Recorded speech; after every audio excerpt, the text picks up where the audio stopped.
what our vocational service department does. So vocational service at Rotary District 3190 is also the same department which serves the community through various avenues, what you see on the screen, like integrity and ethics, career guidance and counseling, skill development, entrepreneurship and micro enterprises, vocational training teams, Rotary action groups, and of course, vocational diversity and awards. This is very useful for Rotarians for business development and professional advancement. We have a lot of friends of Rotary today who have joined here today at our request. We welcome you to join Rotary and be a part of this team. We call ourselves People of Action. A special welcome to all the guest clubs, 10 guest clubs joining here today. And of course, a warm welcome to our speaker, Mr. Shashidhar, and our chief guest today, past President Rotarian Suresh. With that small introduction, I would now let our water warrior, Rotarian Sridhar, introduce the speaker for the day. Thank you. Thank you, President Manoj. Welcome, colleague Rotarians, ladies and gentlemen, and guests. As a water warrior in Rotary Bangalore Whitefield Central, and inviting Mr. Shashidhara Kumaraswamy, who has done tremendous amount of work in the area of conservation of water. Mr. Shashidhara Kumaraswamy is a technology and sustainability expert with over 20 years of technology and entrepreneurial experience in multiple areas, including mobile tech, solar energy, sustainable water solutions, and social impact. He is the founder and director of sustainable solutions provider, Everything Eco Enviro Solutions Private Limited, which focuses primarily on water conservation and agri-technology space. These two, as all of us are aware, are going to become more critical as we move on. Everything Eco has worked with major hospitals, malls, schools, and communities, and they have tremendous achievement of having helped save more than 1 billion liters of water. I'm repeating, billion liters of water over the past 5 years. With the water warrior programs in 5 schools, they have also motivated and nurtured young school children on water conservation practices. Also taught them how to conduct water audit and ensure that they implement water conservation in the respective schools. In fact, Mr. Shashidhar's company, Everything Eco, was selected as one of the Indian SMEs in 2020 for Residential Air Quality Assessment Project, an initiative by Catapult UK.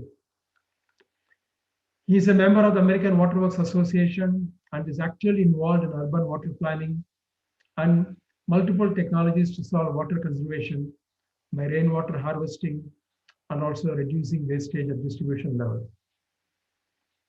Before this, he also founded the renewable energy startup Blu-ray Solar and developed affordable solar solutions both for rural and urban homes.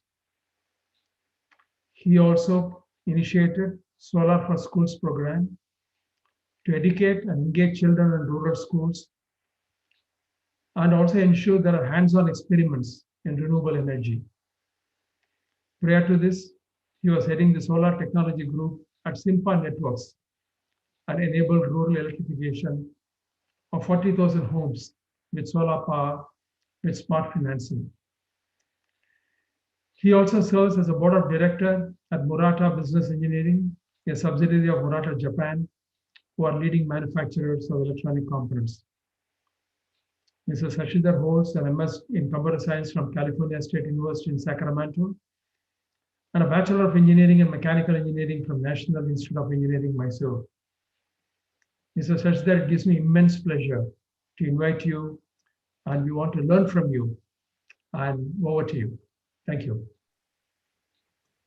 Thank you very much, Sridhar and Manoj, for this warm welcome and introduction. It's a great pleasure to be here today and great pleasure to talk to all the Rotarians who are doing great work and wonderful impact in community space. So thank you, Smita, and all of you. Just to begin with, let me just share my screen.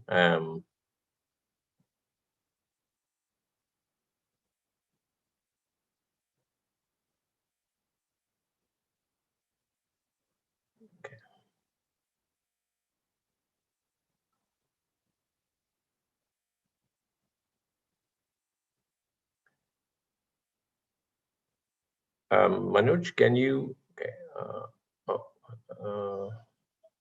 I'm trying to share the screen, but it says only host all participants. I think you can share now. Can you check? Can you check now? Yeah, let me just see.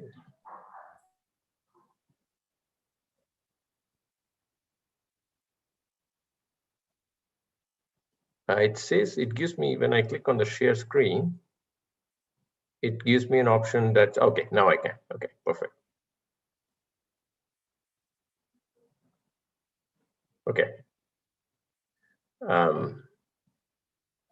Okay, let me just go over what we do and how we we would like to work on water conservation as a community, right?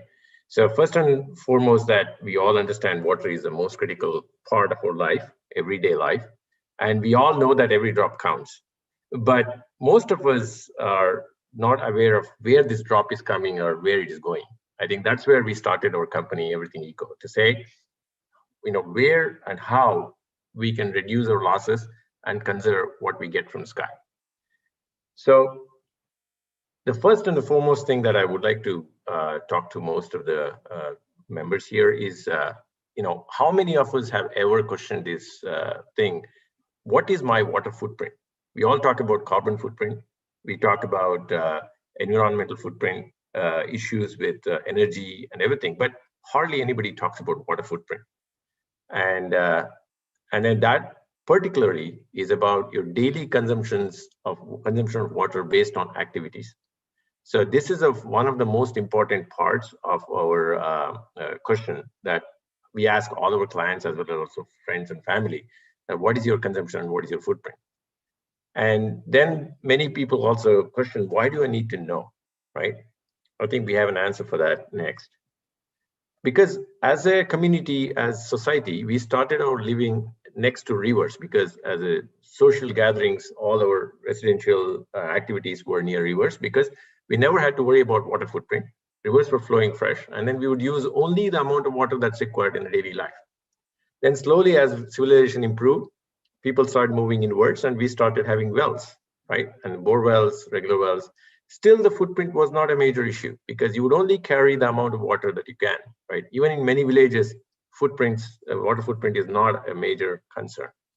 But the next, we started looking at storing the water, right? This is where it comes important part of a shift, where once we store a lot of water for consumption over multiple days, we lose fact that what is our footprint? How much water are we using every single day for what activities, right? So this is a very classic picture I share in all my presentations. The two pictures that you see here is 300 meters apart, taken in Bangalore, out of Bangalore in HSR layout.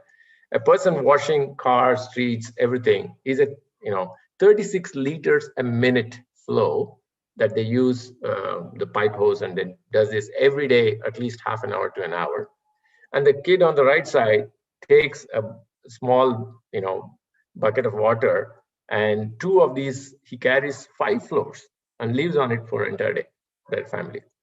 So, you can just see the contrast, how much water that we use on a lot of activities versus people who are living on just, a minute of water that's wasted out there in the street. So knowing your footprint is very, very important. From this picture, you can understand. And of course, we have seen a lot of times, this is a crisis every year come May that we have.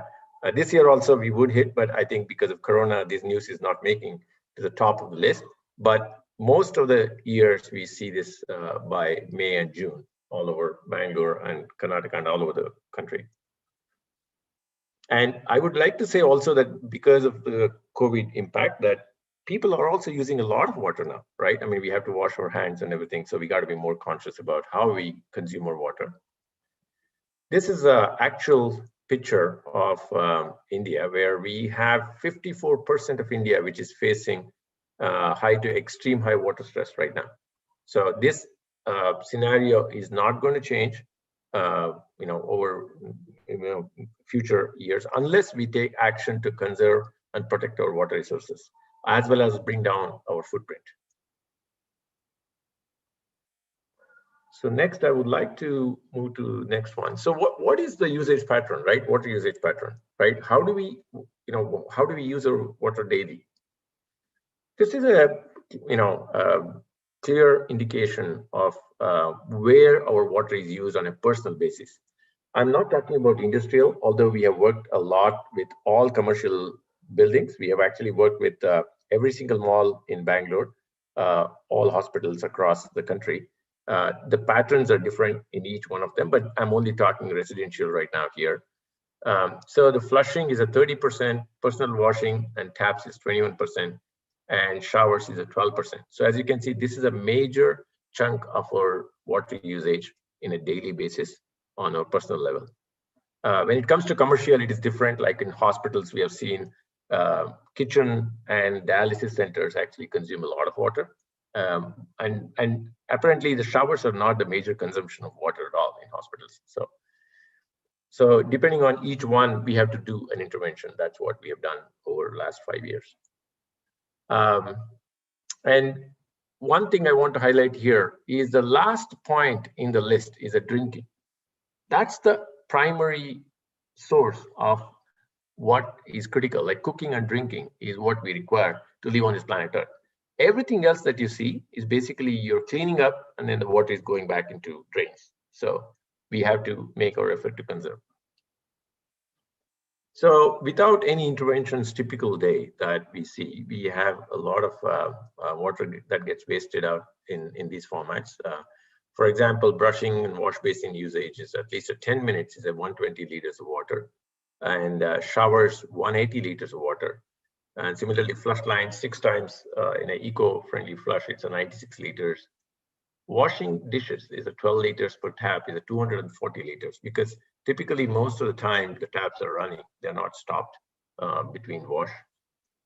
Cloths, of course, if you use buckets, you're talking about 64 liters of water. Mopping is again 32 liters of water.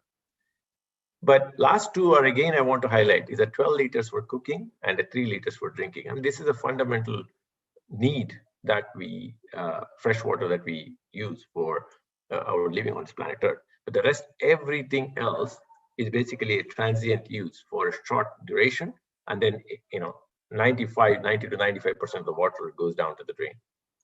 So this is very efficient, 747 liters. Even we have seen homes that consume more than 2,500 liters of water in our measurements across our clients.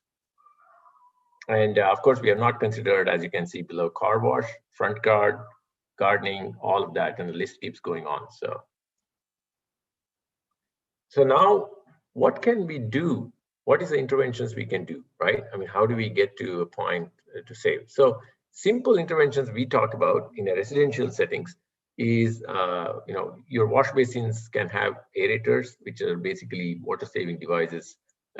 It can range from half a liter to 3 liters, depending on mist type washing versus spray type. People have felt very comfortable with 3 liters aerators in all the taps. Just by using that, you just consume 30 liters of water. Similarly, for showers, we recommend restrictors, which will bring down the consumption significantly. And if you change your habits, if you don't want to install anything on your showers and you want to change your habit, you can always do that with bucket, because bucket showers is considered to be the most efficient, 16 liters.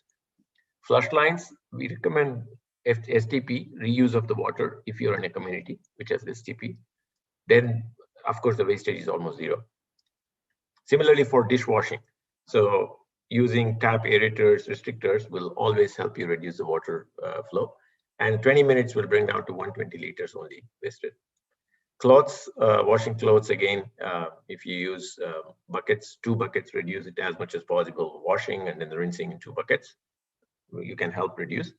And lastly, also mopping, right? You could use one of the smaller quick mop available in the market, which only consumes 4 liters of water each time you clean your house.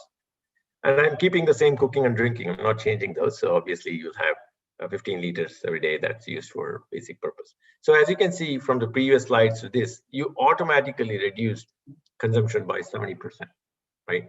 So it is in our hands, obviously, and then we can take these kinds of actions to change our behavior. And for all the other purposes, car wash, gardening, and all, you could use recycled water. You could actually collect the water from some of the RO or others, and then actually use some of them for cleaning purposes too. So I actually didn't touch upon something. When we say water footprint, there is something that I want to highlight to you guys, is that there are 2 levels of water footprint. One is a direct, what we spoke just now is a direct water footprint, where everything I consume is for my purpose, and then I just let go all the reject water. Then there's an indirect. This is a very big area that the whole world is looking at in sustainability, because what is my water footprint from activities that I do outside, right? And these are, I don't know whether we have time to touch upon each one of them, but it's a very interesting space that I recommend all of you to go and research, because even taking a small cup of coffee in a disposable cup outside versus taking your own steel glass has a big impact on water, because manufacturing process of that takes up a lot of water. So as you can see, each activity has its own water footprint. A jeans pant consumes 5,000 liters of water to make, and then when we change or when we throw away or don't donate it, then it has a bigger impact too. So indirect water footprint is also something that we should consider changing our lifestyles. So let me just go into interventions. We spoke about what you can do, and I'll just quickly go through. These are basically the aerators that I was talking about. So a lot of clients we work with them holistically. We looked at their specific needs and what they currently are using water for, and then we recommended products. And we also help them get these products, and then we actually supply some of those products to help them make the change right away, rather than waiting for a long time. So these are simple set of products that you can do in your house to change all the taps and then get water conservation. And of course, that is on the tap aerators. You can use one more thing that we have noticed is a lot of communities as well as hotels, they change their showers to hand showers. Hand showers automatically with a restrictor, and that automatically helps save water, because hand showers are not running all the time, so they shut the tap and then they use when they're actually washing. So these are restrictors. These shower restrictors can be attached to any taps, any of the shower heads, and they also help save water. They come in 4, 6, and 9 liters per minute. So typical taps that comes in the market is at 12 liters to 26 liters a minute. People, when they say eco-friendly or anything, it's like 12 to 16 liters is what we have measured. If it's not, there's only filters, it goes up to 26 liters a minute. So putting any restrictor or aerator will always help. Of course, the bucket is the best. As I said, 16 liters is a total water in a bucket, and you can use that to save a lot of water.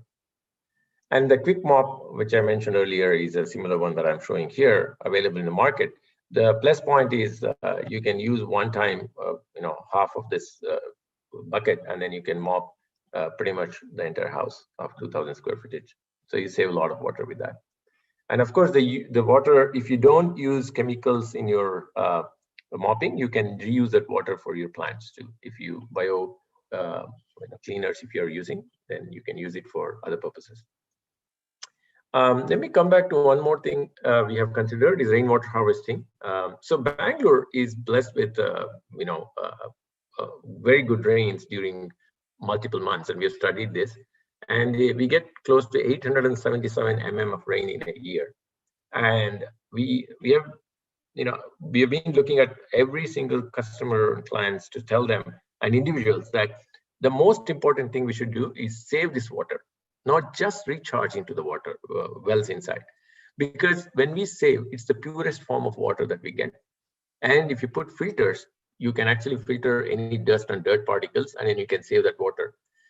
In fact, many of the people that we have seen in Bangalore, after filtration and going through basic set of carbon filters, they actually can consume this water. It's as pure as that. So when we were looking at this, some of the hotels like in Whitefield, we worked with them to get rainwater harvesting on their terrace, from their terrace. So they save almost 3 tankers a day during these rainy seasons. And this is, just to give an example, 89,200 liters for 10,000 square footage roof space they have. And it's 100 mm rain. So we get 859 mm rain in Bangalore. So you're talking about 766,228 liters per year. That's the amount of water they're getting. So most of us have to do is look at how our pipelines are from the terrace and retrofit the same with you by using some of the rain filters. And then you filter that water, and you can purchase any number of storage drums. And after storing, the overflow of that drum should go into your pits, which is your rainwater pit. So that will help in terms of storing this water, filtering it, as well as you can also put this back into your sump where you consume. These are other ideas that if we don't want to retrofit like a lot of investment to rechanging the plumbing, is the easier way to do is a commercially available drums that is very low cost, but you can procure them and easily install them in any driveway, any pathway, and store water. I think these have helped a lot of communities use this water for gardening, car wash, mopping, all secondary purposes. In fact, some of them, as I mentioned, they use it for even drinking. And this will, again, help with PVC. You can have almost 2 lakh liters of water you can store and save and use. Another thing that we noticed, so there are 3 parts in a water life cycle. One is your consumption, which we touched upon earlier, how we want to reduce it. The second one is retaining the water that's coming from the sky, rainwater. And the third one is reuse of the water, right? So sewage treatment plants are a very critical part. Many apartments have them, but there's been a lot of mandate to fix them and all this from the government. So what we have seen is there are fundamental problems with some of the sewage treatments, that how aeration works and then convert the water into good water, right, from gray water. So we have seen one technology, MBBR, which we have actually recommended to some of people, and I recommend to all of you guys to explore, is when the sewage water, at least the secondary water like showers and kitchen and others, they can be put under MBBR media, then it helps develop bacteria on that particular media that will eliminate all the odor as well as also bad components of the sewage line, and then provides a fairly good amount of water that can be used for secondary purposes. So a lot of apartments, have adopted this now, and it can be made almost portable quality in terms of for secondary purposes, car wash and everything from the sewage lines. In fact, there are a few communities in Bangalore, they have actually put a full-fledged RO filtration for sewage lines, and they connect it back to the drinking water too. So we have seen that also happening in Bangalore. So 3 levels: 1, reduce your footprint by eliminating wherever the wastage. Second, store the water from rainwater as much as possible, and then also recharge the rainwater pits, because we have seen that when the water goes into the earth, it's not percolated right away. So a lot of water, 80% of the water just gets wasted. So storing is the best method before we percolate into the earth. And the third is reuse of the sewage lines, if not from the toilets, but at least kitchens and secondary waters, we can reuse them. So this is something I touch upon. We have been talking about sustainable goals by United Nations by 2030. So we have all these goals that is set by UN, and item number 6 is a clean water and sanitation. and that we want to achieve as much as possible. So we just have now last 10 years left in this whole system, and we all have to work towards achieving those goals. And this is a goal that's been set, goal number 6. Is ensure availability of sustainable management of water and sanitation for all, and that is item number 6. So to achieve this, whatever our usage pattern is, we all have to work to bring it down and also use natural resources such as rainwater. And that way, the entire populations can get better access to cleaner water. This statistics gives you where we are in terms of people who don't even have, any amount of access to water, clean water. This is something that we do in schools. We have done in 5 plus schools now. We have also done a Zoom session with Cambridge International, where 200 plus students participated last December due to COVID. And we engage students, this is a Whitefield Global School. We engage students to interact and learn about water footprint assessment. Also, we engage them to do these kind of audit within their schools and take it back to their communities. During this program, in fact, they used flow meters, measured all areas of their school, and they were pretty much surprised that all the places where there are leakages or how much water is wasted each day by due to their activities at lunch and other stuff. So this is something that we want to create future water warriors in the community. And this is a small example of Z-Litra School. We have done a similar water warrior program. We help them save 1 lakh liters per month. And this is one example of our clients, or even, we call them all water warriors of our customers. And every time we save, we kind of add up to the 1 billion liters that we are talking about is a cumulative data, right? We don't even know exact figures or numbers because we call most of our people where we have done an impact, and they say that it's amazing how much water and tankers they're saving each month. This I would like to quickly go through what we can do. We can do audits in your apartments. If you're in apartments, you can do audits near your schools, engage people in water warrior program. Also awareness talks with friends and family, or coffee or Zoom call like this, and implementation to reduce 50%.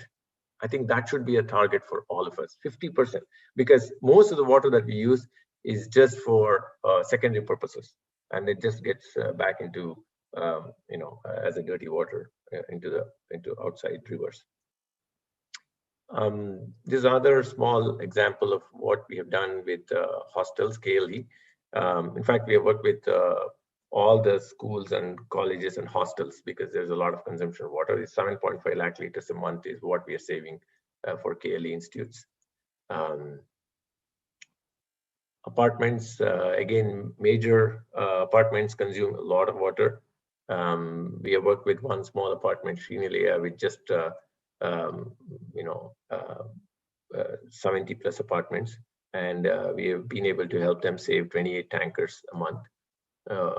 And the best part is that most of the implementations, it may be restrictors, aerators, or rainwater harvesting, they recover all of the money within 2 months or 3 months. And these are the best investments that every one of us can do, where it saves money plus also wonderful for environment. We also worked at office buildings, a lot of office buildings we have worked with, including HPs and others, and Capgemini and others. And also we have actually helped them save 3 lakh liters per month in those offices. Although the consumption in most of the office buildings are mostly cafeteria or bathrooms, but depending on number of employees, the consumption can go up.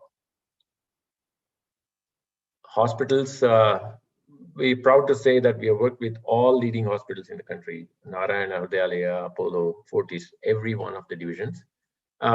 So the way I look at it is, water is something that's only known after the bill, end of the month, your invoice or bill comes, and people used to look at it and say, oh my goodness, this much water or this much bill. But still, the price that we pay is not the reason we should save, because in many residential, the price on a monthly bill is 400, 500 rupees, and it's not significant for most. But the amount of water that's spent for that is a significant amount, 30,000, 50,000 liters a month. So we all have to work towards how do we get our consumption down, irrespective of the total amount that we are going to recover. So in Narayana Group, we have helped in one of the hospitals. We work with all their branches, but there's only one. Is 810,000 liters a month we are helping them to save. Also, we looked at water as a concept where we want to do some social impact. And this is something we tied up with a company called Watson. Watson manufactures filters, and they do eco-friendly filters made out of clay. And those filters eliminate a lot of dirt and dust for basic consumption. So these biofilters were pretty interesting technology for us. So we have been helping a lot of housemates get water filters and eliminate impurities. And our hope is to participate in the SDG 6 by doing this so that people can get clean water. Another aspect is a training. So this is critical for most when we do these kinds of activities, is also engage the stakeholders, right? I mean, primary stakeholders are your kitchen staff, your plumbing staff, and a visual effect, right? All three areas we have to target. So I recommend whenever we involve our communities together, then please look at the real people who are going to be working in these spaces. Like it can be housemates, it can be cooking staff and all, and they have to be together in this journey, because whatever interventions we do, if they are not together, then somewhere else water gets wasted, right? So we have been working as a full circle, not only implementation but also walking them through education and visual impact, so people know the importance of water. And that's about it for my side about conservation. Again, we are based in Bangalore, and we two founders, myself and Karun Kanavi, and we both have been technology space for quite some time, but very much concerned about sustainability and environment, and we started and trying to do our best for the environment. Thank you. Wonderful, Shashi. I think that was very crisp, if I may say, because I have known you almost for more than 5 years now. And I think what you did was probably a very, very crisp and precise snapshot of what we could do collectively in water conservation. And as probably and all the participants know, that Rotary is at the forefront of water conservation and doing a lot of work in the area of water and sanitation. In fact, we have a Rotary Action Group, WashRag, which is exclusively meant for various initiatives in water. And I'm sure there may be a lot of activities that we could do together, and we will reach out to you. On the aerator front, I think we have been doing some wonderful work in terms of distributing aerators, and one of our Rotarian, Smita, has been at the forefront of that. So probably we could also join hands and do a lot of work there. Absolutely. It's been a great pleasure. Thank you. There are a few questions in the chat box. If somebody else has any questions, we can still take it. We have about 10 minutes more. Shankar Rao from Canada, who has joined, he says, is there a RWH for normal houses? As a Rotary Bangalore Northwest member, he has done RWH for 10 houses in his community, sensor-based water taps for houses. So is there some information on that you can? Yes. Yes, I mean, every house, any individual house that you can do, you can implement rainwater harvesting. And one of the things that we always recommend is most of the houses, existing houses, they're built with pipes that you can retrofit to attach any size tank, depending on the total amount of roof space. And a simple filters, right? I mean, rainy filters available, which can filter out basic dust and dirt, is good enough to store that water. So only thing I would recommend is that is there a space to store an external drum, or would you want to connect it to your sump? So both options are available for regular homes. Even the smallest homes in villages, we have seen that you can retrofit a pipeline onto the terrace and roof, and then have a blue color drum that is only 1,000 rupees. And even the smallest huts can actually start collecting the water, rainwater. Great. There is another question which says the third slide data that you shared, is it per person usage that you mentioned? Yeah, so that is a basically, let me just go back to that.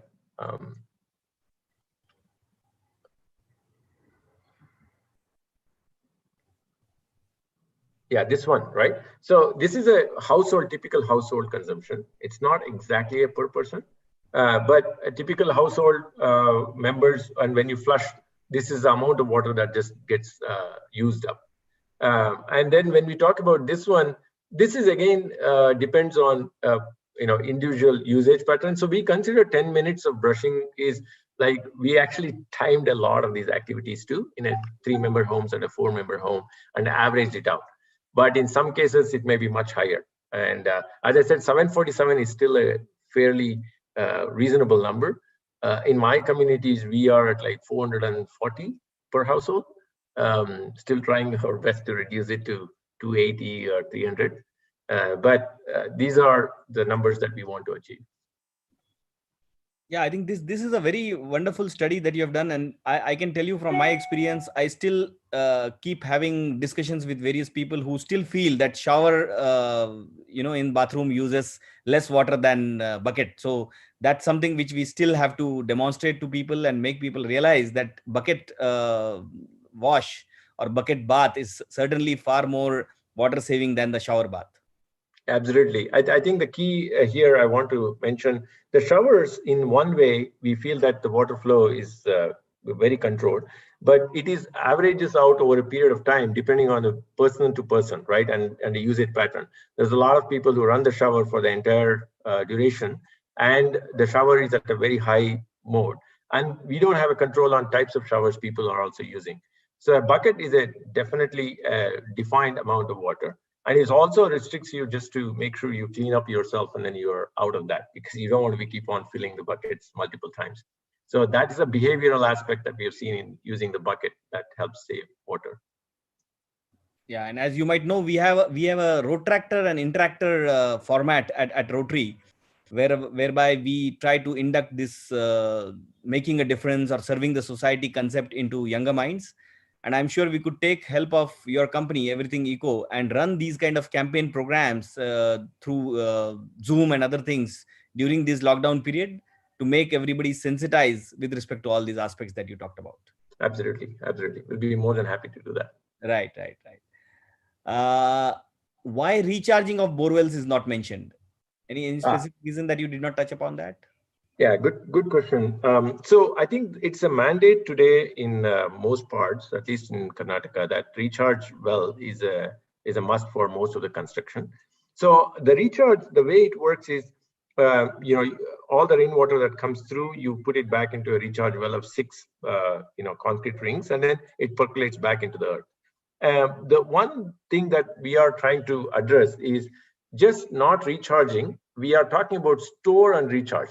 So here, as you can see, that what we have recommended or implemented is the level 1, step 1 is store as much as water and start using that right away. Because when we do a recharge, the number one, of course, we are recharging the well, but the percolation pits sometimes have got overflowing capacity, right? Because we have seen in Bangalore, many places, when we recharge the pits, they completely fill out the entire recharge pit in 10 minutes of rain. So when it's raining for 3 hours, all of the water just goes back into the gutters. So what we have seen is we have to recharge, there's no doubt about it, but introduce one level before where we can start saving that water instead of just recharging.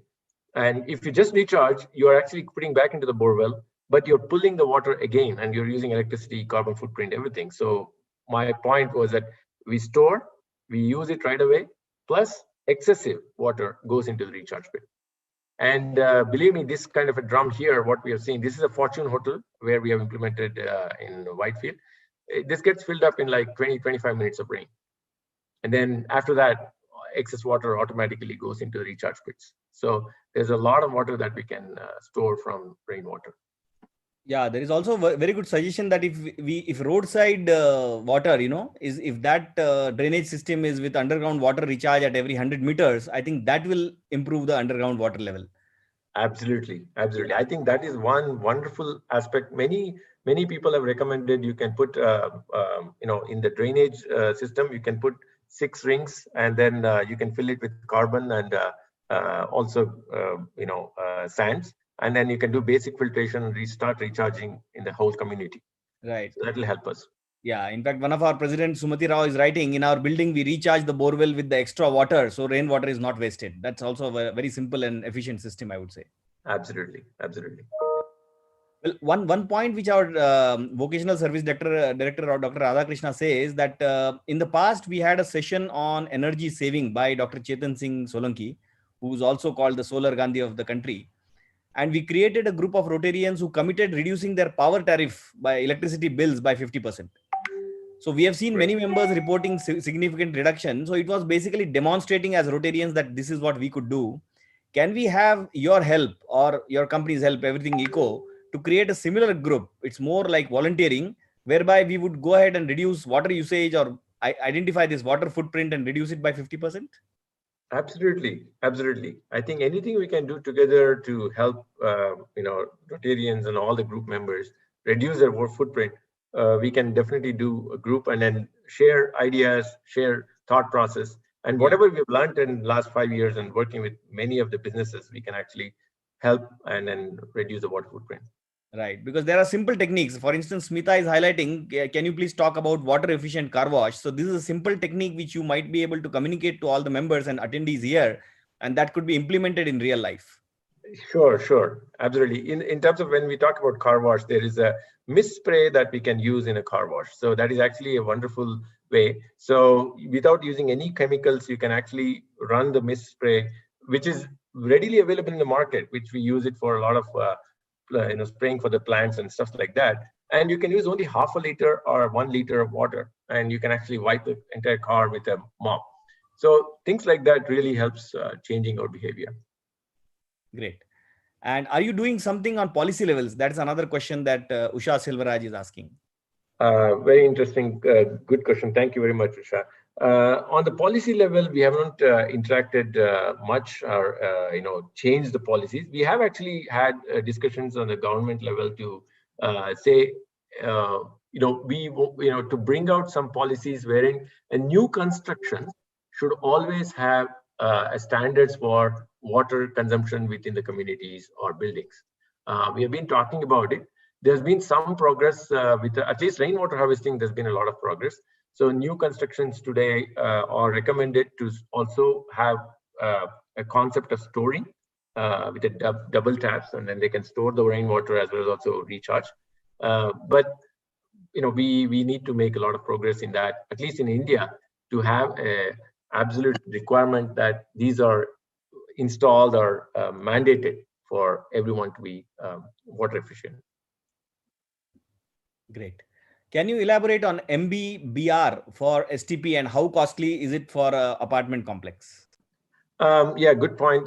So basically, I want to say your STP plants have a 4-tank system or 3-tank system. So the most important part of your STP is a plant where you have aeration, which is the second or the third tank. So if that particular tank is not working properly, the entire STP functionality is gone, because the amount of air we put into the sewage line, sewage water, and the bacterial creation are the two major parts of our STP water recycle. So to ensure that there is enough bacteria that can actually consume the bad particles and then convert them into good water, the MBBR is an introduction into existing infrastructure. These are basically a medium. These are mediums called MBBR mediums. They are sterile mediums. The bacteria, when you introduce them into the water, we also recommend putting biocultures. So those two will help develop bacteria within 20 days. So they're not very expensive. You can retrofit into any of the plants, existing plants also. Depending on the plant size and the capacity, it can be like 30 to 50,000 or 70,000. But it is a one-time investment. where your plants can actually be converted back into very efficient bacterial growth and a cleaner water. Thank you. So Shashikala ma'am, you can connect with Shashidhar, and maybe I can give you the details. And if you want to connect with him and get these details done. Every building should have underwater storage and have another swamp to store used water, with getting water cleaned and to reuse, as future war we are going to have is going to be with water. I think that's a wonderful point that Mr. H.G. Parekh he has talked about. I think we all have to be very conscious about water, because as he rightly says, the future war is going to be with water, and we should not really say that. And that is the reason I think I like this term water warrior that we have coined at Rotary as well, that we have water warriors in all our clubs. We have more than 160 clubs here in Rotary District 3190, and each club has a water warrior who independently takes leadership and works on the sustainable goals of water sustainability. Great. Great. So if there are no more questions, can I request Rajaram, can we go ahead for the next item on agenda? Thank you so much, Shashidhar. I think it was a wonderful, enlightening talk with a lot of facts and figures. Thank you so much. Thank you. Thank you, Manoj.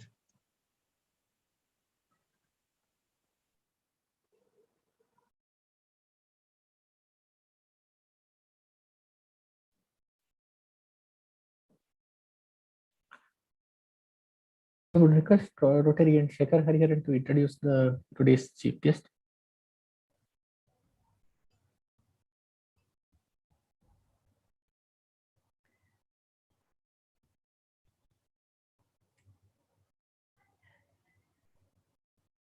Yeah, Shekhar? Yeah, and I was just searching. I was just sorry about that. I was just trying to unmute myself, but I think the host had to do that. So just a minute. I'm so sorry about this.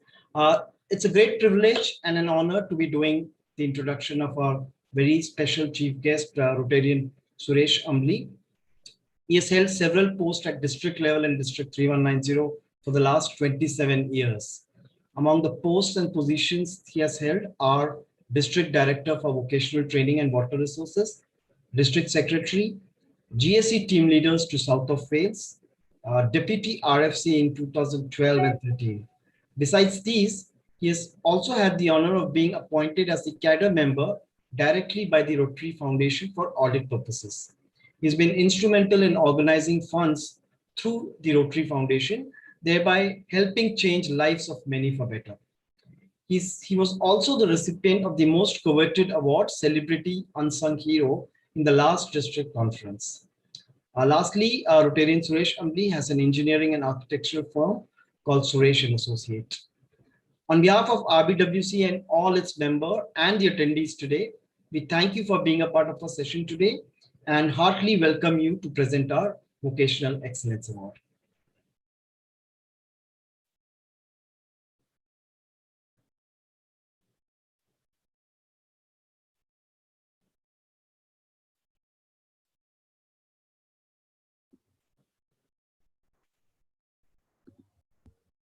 Suresh sir, over to you. Yeah. Good evening, friends. Am I audible? Audible? Yeah. Good evening, friends. First of all, I would like to thank our friend who introduced me, Shekhar. It's a very brief and a fantastic way of introducing me. I'm really overwhelmed by your fine introduction. I would also like to thank your president, Manoj Kabre, and the occasional director, service director, Dr. P. Radhakrishnan, and all the members of the Rotary Wonderful Club of Rotary Bangalore, Whitefield Central. Friends, before I would present the pleasant task of presenting the occasional service award to Shashidhar, Mr. Shashidhar, just want to have a few words on today's topic. Friends, the future of the Rotary entirely depends on what we, the Rotarians, do today. And to take the quote out of this, the very important one is that water, it is not being used. It is the most abused thing in the world, and we take it for granted. As said by Manoj Kabre, though I don't wish to repeat that particular word of the wars are going to be happen between the two houses, the neighbors, and between the two places in a city, like between the two cities and between the two states, could be between the two countries. The whole world is going to be in a difficult thing if we don't act upon. And this is a wonderful way that your Rotary Club is, the Rotary Bangalore Whitefield Central is taken up. I really appreciate and commend by you. And I'm on whatever way that you would like to, I would be part of it. Like, and what is the takeaway from the important takeaway from Mr. Shashidar's talk is that he was talking about the biofilters is a very interesting thing. We must have distributed more than 10,000 filters, basically water purifiers, I call it. I don't call them as the filter assets, but then water purifiers. And it is a very novel way of executing this job, which will help. Either it could be a school away from 35 kilometers away from city. If you go out, there is no power. Absolutely, water is an essential element that is required. So these are all the things which are lagging back. And in a way, I really don't know what are the costs of these biofilters. So there you can be in touch with, and then please help us. And then we should take up as the part of a district grants or the global grants by each club, and then ensure that most of the needy gets this particular facility. I would really appreciate. Then apart from that, I think the lake rejuvenation, the bore wells recharging and rejuvenation, and the open wells. You know how many open wells Bangalore had each house, believe it or not. Way back when I came to for an engineering, to study my engineering, civil engineering, I think in each house, just in the conservancy lanes or the houses had the open wells in Bangalore city, my dear friends. I'm talking about 1975, 1980s. Each house had an open well at the just at 6 feet down. The thing we used to get the water, pure water from the wells, open wells. Today, believe it or not, we need to get into 1,800 feet, 1,500 feet. And neighboring, in my very close to my house, people were, digging the bore well for almost 4 days. I was hearing morning to evening, late in the night also. The bore well, started digging. I thought, what is this? What depths they want to achieve? Like one fine day, it may happen that you come out of the other part of the bore well, that the bore well has to be dug to that extent. It used to be just not more than 60 feet, 30 feet, we used to get a water, and 60 feet, we stop it. Today, we talk about 1,200 to 1,600 feet. And where are we going ahead with this? So unless and until we take this on a war scale, it's not going to happen, and things are there. And this is the right way that this particular club has taken. And I salute each one of you, the president, and all the members of the wonderful club of this thing. Please take my help as a cadre member. I would like to help you in any of these projects. We must have done umpteen number of excellent projects on water and this thing conservation. And right now we are building up of beautiful check dams just near Pavagada, a remote part of the Karnataka where no water is available. But then we have built already 6 of them. 3 of them are going to be get ready in another 15 days, and we are going to present. And we have the international partners from Boston and Copenhagen. So friends, let us do, and what we do should really leave effect to the people, and it should make change in the world. And that is where we as Rotarians can take it up. Kindly come up and then take these initiatives. I'm really commend and appreciate this. Now, friends, I have this great pleasure on behalf of the Rotary District 3190 and the Rotary Bangalore's Whitefield Central, jointly bestow the Rotary Vocational Excellence Award to Mr. Shashidhar K, the principal scientist. We have put it on the screen. Already it's available on the screen, sir. No problem. Yeah, thank you. Yeah. Recognition for a principal scientist and advisor of Sahas in recognition of excellence achieved in his chosen field of vocation and contributing to the good of the society. This is for Jnana Vaividya, the 2nd edition. So, friends, I have great pleasure in awarding this particular wonderful award. Shashidhar, you have done a lot of good work. I appreciate that. Be in touch with us. We are also one of the leading architects of the city, where we do a lot of works for the big industries. And I think there is a need for this thing which we always incorporate, these facilities of recharging and then reusing, not only the recharging, using of the first water and then excess water to be put on to the bore wells and then into the recharging wells and then excess getting out to the drains. So I think it's a wonderful talk that you have given. Also, professionally, you can be in touch with us and we can do some works together. I mean, that's on a mutual basis, which we can work it out. Thank you once again, Shashi, Manoj Kabre, and our District Director, Radhakrishna, and all the members of the wonderful club of Rotary Bangalore, Whitefield Central. Thank you. Thank you all. Thank you very much for this wonderful award. I really appreciate all of you coming together, joining hands to save every drop of water. And this goes out to all of you as new warriors of water from today. Thank you. Thank you. Thank you so much. Thank you, Suresh sir. I think you have given some wonderful points and we'll be in touch with you. Sure. Thank you very much. Bye-bye. Good night. Yeah, a formal vote of thanks by Rajaraman. Yeah, thank you, Manoj. I would like to thank today's speaker, Mr. Sasidhara, for his excellent talk. Yesterday, I happened to talk to one of my colleagues in Taiwan. He told the entire Taiwan is going through a severe drought. Okay, they have only 10% of the water in the entire reservoirs. So soon we are going to face the shortage in all the semiconductor industries, and then all the problems will start from Taiwan. That's what he was telling.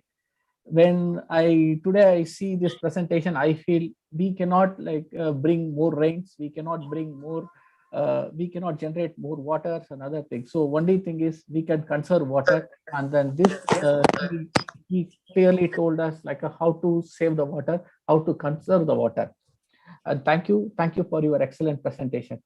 I would like to thank District 3190 District Governor Rotarian Nagendra Prasad for giving us this opportunity, and Rotary District 3190 Vocational Service Team, Vocational Service Director Rotarian Radhakrishna, and the entire Vocational Service Team, and our President Rotarian Manoj Kabre, and all the RBWC members, and specifically Rotarian Smita Kulkarni for introducing today's speaker. Introducing today's speaker to the RBWC for this session.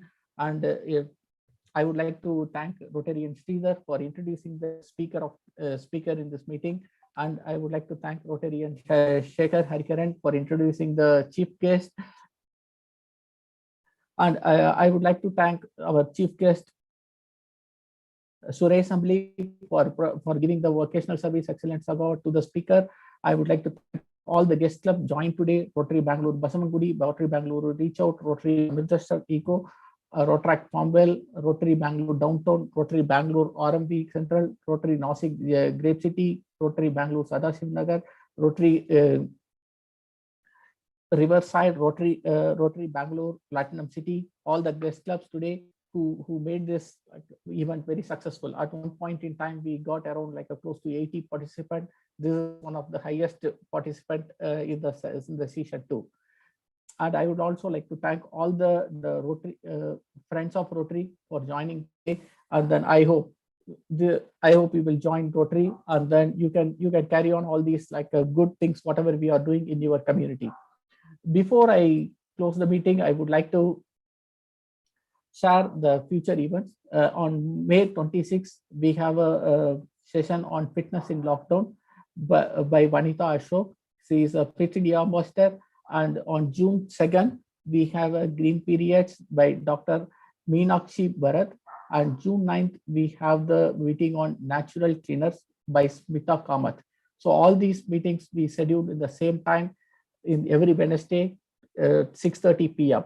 I would request everybody to join the meeting and then take away all the good things and then spread in your community for the good. Thank you. Once again, thank you everyone, and look forward to seeing you again next Wednesday, same time, 6:30 p.m. at Jnana Vaividya, 2nd edition. Thank you once again. Thank you. Thank you.